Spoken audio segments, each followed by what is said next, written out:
అందరికీ కూడా మన ప్రభువును రక్షకుడైన యేసయ్య పరిశుద్ధ నామములో వందనాలు తెలియపరుస్తున్నాను. స్తోత్రం తండ్రి.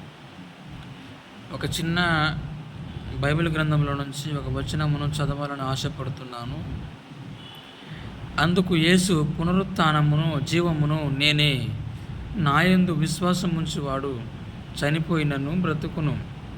యోహాను రాసిన పత్రిక 11వ అధ్యాయము 25వ వచనంలో ఈ యొక్క మాట వ్రాయబడి ఉంటుందండి.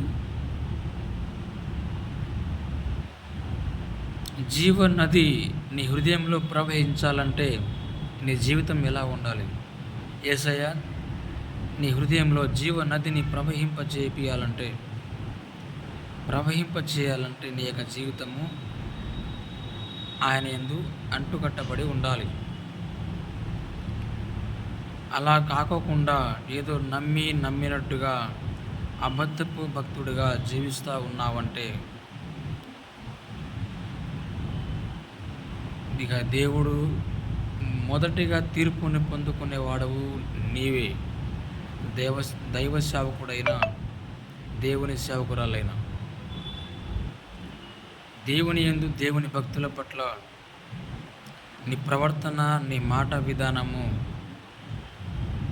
నీ వ్యక్తిగత జీవితము ఎలా ఉందో సమస్తము, ఎలా కొనసాగిస్తున్నావో సమస్తము దేవుడికి తెలుసు. ఇకనైనా నీ యొక్క జీవితాన్ని మార్చుకొని దేవుని యందు నిజభక్తుడిగా భక్తి విశ్వాసంతో ఆయనను సంతోషపెట్టే బిడ్డవగా ఈ లోకంలో జీవించడానికి దేవుడు నీకు మరొక అవకాశం ఇస్తున్నాడు. ఇదే నీకు చివరి అవకాశం. నేడే రక్షణ దినము. నీవు భక్తుడవైనా, దేవుని సేవకుడవైనా, సేవకురాలవైనా, నీవు బాప్తిస్మము ఇస్తున్నావంటే మన యేసయ్య భక్తుడికి ఒక అర్హతను కలిగి ఉన్నావంటే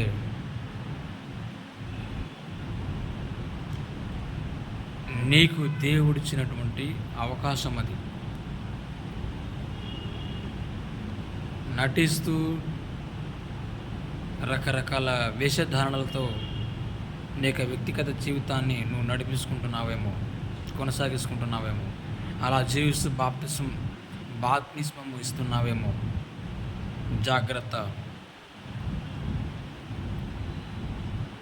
నువ్వు అలా జీవిస్తున్నట్టయితే బాప్తిస్మం ఇవ్వడానికి అనర్హుడవు. దయచేసి గుర్తుపెట్టుకో. దేవుని యందు భక్తితో జీవిస్తేనే బాప్తిస్మం ఇవ్వాలి.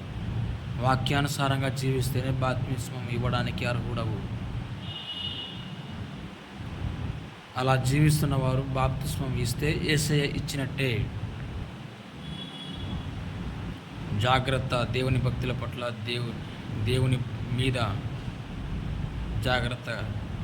దేవుని భక్తుడుగా ఈ లోకంలో జీవిస్తున్నావు, జాగ్రత్తగా జీవించు. ఒకరు నిన్ను వేలెత్తి చూపుతూ మాట్లాడుతున్నాడంటే నిన్ను కాదు, అతను మన దేవుడిని మాట్లాడుతున్నట్టే, దేవుణ్ణి వేలు చూపి మాట్లాడుతున్నట్టే. నీ వల్ల యేసయ్య నామము దూషించబడుతున్నది. యేసయ్య నామం నీ వల్ల యేసయ్య దుఃఖపడుతున్నాడు, బాధపడుతున్నాడు, కన్నీరు కారుస్తున్నాడు. నన్ను నమ్మి కూడా నటన భక్తిని ప్రదర్శిస్తూ నన్ను బాధ పెడుతున్నాడే, నన్ను దుఃఖపరుస్తున్నాడే అని నువ్వు దేవుడు ఎంతగా బాధపడుతున్నాడో ఒకసారి గుర్తు చేసుకో.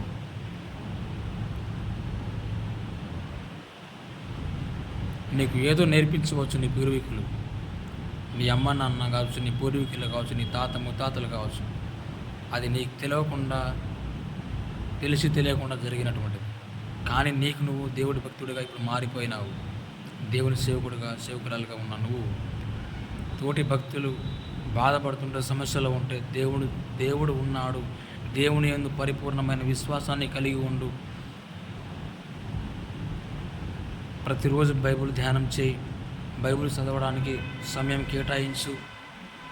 పాటలు పాడడానికి ప్రయత్నించు, ప్రార్థన చేయడానికి సమయం కేటాయించు, ప్రతిరోజు దేవునితో సహవాసం కలిగి ఉండడానికి ప్రయత్నించు, అలా ఉండు అని చెప్పేసి చెప్పుకోకుండా నీకేదో వచ్చు అని నీకు అనుకూలంగా ఎవరైతే మారుతాడో వారిని కూడా నీలో ఉన్న వాటిని వారితో మాట్లాడిపిచ్చేసి వారిలో ఎక్కిచ్చేస్తున్నావా?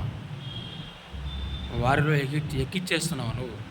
ఎంత ధైర్యం నీకు, ఎంత కండ కావరం నీకు! మొదటిగా తీర్పును పొందుకునేవాడవు నీవే. ఏం చేస్తారు చాతబడే శక్తులు, అంధకార దురాత్మ శక్తులు? ఏమవుతుంది, ఏం చేస్తాయి? అలా చెప్పకూడదా నువ్వు భక్తులకి? వాళ్ళలో ధైర్యాన్ని నింపకూడదా? దేవుని మాటలు పంచకూడదా, మాట్లాడకూడదా నువ్వు?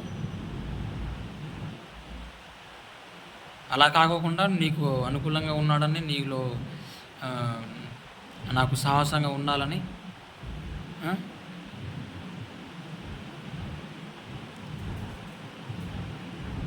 నీకు నువ్వు అనుకూలంగా మార్చుకుంటున్నావా? తీవ్ర వ్యతిరేక పనులు చేస్తున్నావు. వ్యతిరేకంగా ఉన్నావు ఇప్పుడు నువ్వు. దేవునికి విరుద్ధంగా నీ యొక్క జీవితాన్ని కొనసాగిస్తున్నావు. జాగ్రత్తగా జీవించడానికి ప్రయత్నం చేయి. యథార్థంగా ఉండడానికి యథార్థంగా ఉండడానికి ప్రయత్నం చేయి. యథార్థంగా జీవించడానికి ప్రయత్నం చేయి. మహిమ ప్రవేశం అంట. చనిపోతే మహిమ ప్రవేశమేనా? అసలు నువ్వు నీ జీవితం ఎలా జీవించినావు ఒకసారి ఆలోచించి వెనకలవు. నీ చెల్లెలు కానీ, నీ తమ్ముడు కానీ, నీ కొడుకు కానీ చనిపోతే మహిమ ప్రవేశమా? వాళ్ళు నువ్వు ఫస్ట్ సక్రంగా జీవించినావా? నీ కొడుకు జీవించడానికి మహిమ ప్రవేశం దేవుని రాజ్యంలో చేర్చబడటానికి చేర్చబడతారు అనుకున్నాం. అయింది. ఎక్కడ అగ్నిగుండంలో ఎక్కడ కాలుతున్నారు? దేవుడు మంచిగా పారవేసినట్టున్నాడు అగ్నిగుండంలో మంచిగా. అడ్డగోలుగా దేవుని రాజ్యంలో దేవుడు అంటే మహిమ ప్రవేశం నువ్వంటే పోతాడా మహిమ ప్రవేశానికి, దేవుడి రాజ్యానికి? దేవునికి అది ఇష్టడై ఉండాలి. దేవుడు నమ్మాలి నిన్ను. నువ్వు జాగ్రత్తగా దేవునిలో జీవిస్తే ఆటోమేటిక్గా మహిమ ప్రవేశం నీకు నువ్వు చెప్పుకోవడం కాదు, నువ్వు చెప్పుకోకుండానే దేవుని రాజ్యంలో చేర్చబడతారు. దేవుడు వాళ్ళని తీసుకుంటారు, తన రాజ్యంలోకి ఆహ్వానం పలుకుతాడు. అంత ప్రేమ స్వరూపి మన దేవుడు. భక్తుల పట్ల నువ్వు వాక్యం మంచిగానే చెప్తా ఉన్నావు, మంచిగానే పాటలు పాడుతూ ఉన్నావు, డప్పులు మంచిగానే కొడతా ఉన్నావు, కానీ నీ జీవితం ఎలా ఉంది? మంచిగా ఉన్నావా?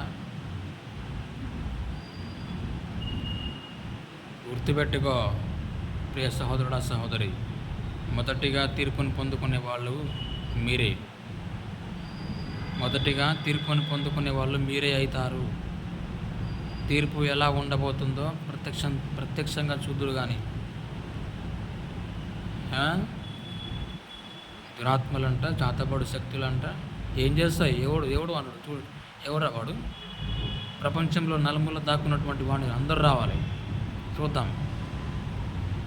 ఎవరిని బిడ్డను అనుకుంటున్నారు? యేసయ్య బిడ్డను. పరలోక రాజ్యానికి వారసులంగా మనం నిలవాలంటే, మనం ఆ రాజ్యంలో, ఆ మహిమ రాజ్యంలో మనం చేర్చబడాలంటే ఎంతటి శోధనైనా అవసరమైతే యేసయ్య కోసం మరణం సంభవించినా కూడా ఆనందంగా యేసయ్యకి అప్పగించాలి.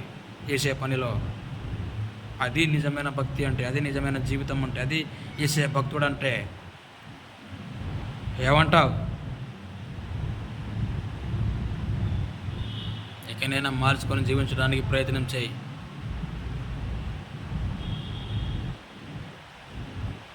ఏడుస్తున్నావు భక్తులు చనిపోతే. ఒక నిజమైన భక్తుడు, విశ్వాస పాత్రుడు చనిపోతే నువ్వు ఏడుస్తున్నావు నామమాత్రంగా. అంతకుముందు అతని గురించి ప్రార్థన చేయలే, అతని మంచి కోరలేదు. ఇంత విశ్వాసంగా ఉంటే నాకు అడ్డు వస్తాడేమోనని ఒక వాక్యం చెప్తున్నా నువ్వు అనుకొని మాట్లాడుకొని అంటే దేవుడి బిడ్డలు విశ్వాసంగా ఉండడం నీకు ఇష్టం లేదు అయ్యింది. వాక్యం చెప్తూ కూడా అలా ప్రవర్తిస్తున్నావు నువ్వు. అలా నీకు ఆలోచన విధానం అలా ఉందా? పాస్టర్ అయినా ఎవరైనా సరే జాగ్రత్తగా వాక్యం చెబుతున్నావంటే జాగ్రత్తగా ఉండు. దేవుడు అక్కడ వాక్యంలో నీకు భయం రావట్లేదా? నీ వెనకాల జీవితం ఎలా ఉందో ఇలా ప్రవర్తించి వాక్యం చెబుతున్నానే అని నీకు లేదా భయము? తీర్పును పొందుకునేది నువ్వే రేపు ఫస్ట్, వీళ్ళందరూ కాదు. జాగ్రత్తగా జీవించడానికి ప్రయత్నం చేయి. మరలా చెప్తున్నాను.